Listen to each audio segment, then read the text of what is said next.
Alright, I'm a little late to the party. Spoiler warning for the movie, by the way. So after a long 8-year wait, we finally had the new Five Nights at Freddy's movie. And it was pretty alright, I guess. In all honesty, I've had a pretty hard time talking about this movie because of how much it genuinely splits me. On one side, there's the part of me that really likes a lot of the fan service and the nods to the games, and even the books that I didn't even grow up reading. But then there's the other part of me that can't help but notice how narratively broken this movie is. I've had to watch this movie more than once to collect my thoughts, let alone make a video about it. And believe me, the experience got less and less pleasant. And before I say anything, are you ready for Freddy? If you have a different opinion on this movie, feel free to put it in the comments. I'm open to conversation of how others feel about the film, because I know this property has such a large fan base that will defend it till they die. But for starters, let's talk about some positives in this movie, because there are a lot, which is why I'm so conflicted on this film to begin with. That being said, I hear a lot of people say that Mike Schmidt is pretty bland in this movie. I don't know, I kind of liked him. Maybe it's just because I like Josh Hutcherson. I could be biased. I don't think he was boring in this movie. Oh jeez, Rick! That sure is scary! Part of me finds it kind of interesting how callous he is about, you know, children possessing giant robots. Thanks for the heads up. Maybe that's just me. Although it's not enough to carry a film, I do think some fan service, when done right, can, you know, lead for a lot of memorable moments. Number 3, I like the YouTube cameos. You do realize that lunch is the most important meal of the day. Thought it was breakfast.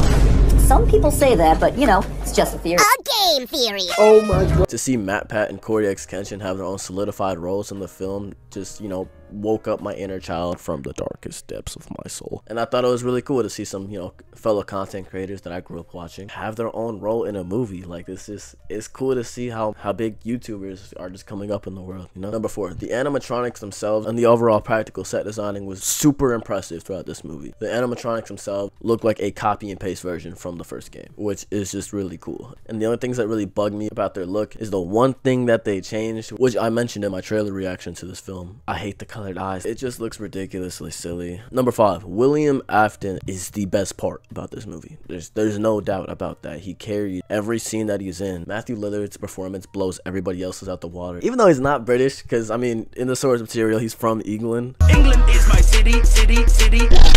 Shut the fuck up, bitch! I think he does a very outstanding job. This is Phantom Tax. First I got your brother, now I resume. Skibbity, my friend. Well, that being said, there are my positives, and now is probably where the hate comments are gonna roll around. Let's talk about our first negative in this movie, the tonal inconsistency. Like I said, this movie went through 8 years of development hell, so it's no shocker that the script isn't as tight as it could be. You could search up on YouTube all of the forgotten and lost scripts and potential storylines this movie could have taken, but this one was probably the safest way to go. I think that's where another huge problem in lies. This movie plays it very, very safe. To how much they rely on fan service, to even the PG-13 rating. I don't think it was totally bad, but I think everybody can agree that this movie definitely felt a little held back due to the PG-13 rating. I mean, for crying out loud, this movie is centered around a child murderer stuffing kids in costumes, like. But yeah, this movie was very tonally inconsistent. I don't think it was intentional, but when you go from some of these family drama scenes to the lighthearted moments with Abby bonding with the animatronic, the end trying to be like this huge twist and then becoming a straightforward horror film, just kind of all falls flat on itself. Another thing which I didn't realize until I watched it more than once, this movie is slow as hell, man. The pacing is really bad. This movie struggles with having a primary focus, and I think the worst offender of that has to be Vanessa. She's just kind of there to drop exposition whenever the movie calls for it. I think the movie says it best when Springtrap literally tells her this in the movie. You had one job, one. Keep him in the dark and kill him if he got too close. That's 2 jobs. I get she plays a big role in Security Breach, which people who don't play the games wouldn't know that. One of my final complaints on this movie is definitely the one that's gonna give me the most hate, but it's the honest to God truth. It's the animatronics themselves.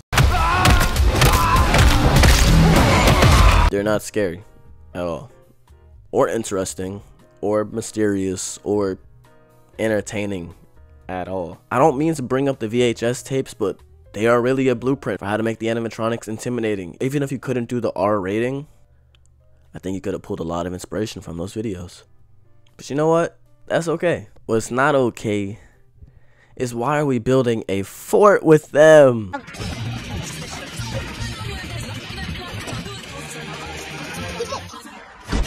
And before you go into the comments, Oh, they're not the villains, they're misunderstood. man, and on top of that, the whole movie they're trying to manipulate Mike into giving them his sister. So explain that. And then by the end, they get taken down like a couple of chumps. I will say this: Foxy was the real MVP. I'm not gonna lie. I mean, look at this hard TikTok edit. That's some real shit. Hey, y'all,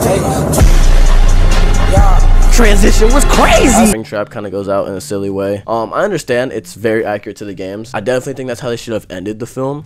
I just wish it was kind of done better. I mean, they have him say his iconic line, "I always come back," but that's kind of where I draw the line. Fan service doesn't make a good movie. Narratively, this iteration of the character is a normal human being.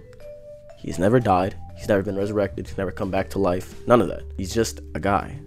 So this line, while it's cool for fans who appreciate the games and you know, and the lore of the character, also comes off kind of cheap when you realize this isn't that version of him. They have yet to establish the development and events of what made that line for that iteration of the character so cool and so iconic. I think the scenes with Afton are definitely the more entertaining and horror-like parts, like the voice modulator. I don't know, the way he walked was super cool. And as I mentioned before, the white eyes look so much better than the all red one. It looks silly and needlessly cartoonish. And I think those with prior knowledge to the source material past the movie would mostly agree with that. But with all that said, to wrap up my thoughts, this movie wasn't bad.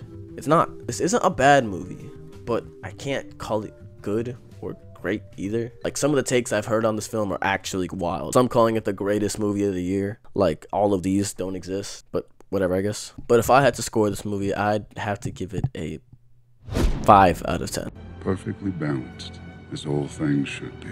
If you think that's too low, hey, that's just how I'm feeling. It's perfectly split down the middle. Part of me likes a lot about the movie. Part of me dislikes a lot about this movie. But hey, whatever Blumhouse was cooking, it worked. Already been greenlit for 2 sequels. Matthew Lillard has already signed a contract, you know, for 3 films. So we're definitely going to be seeing more of this franchise. And what I'll say on that is, while this movie wasn't bad, the sequels need to be a lot better, because I think even those who really like this film for the fan service and so just all the little moments that made all the hours of watching MatPat theories and, you know, all the breakdowns and genuinely just knowing all the lore worth it, mark my words, eventually they're going to catch on. They're going to realize, you know what, because using ideas from the games and the books will only get you so far if they're not executed well. Enough said. With all that said and done, sorry for such a late review, but if you have different thoughts or whatever, put down all your thoughts and all your theories or whatever you want to put down your thoughts and opinions and whatnot in the comments, you know what I'm saying? So all that being said, be safe, be healthy, take care. We're out to 2000, baby.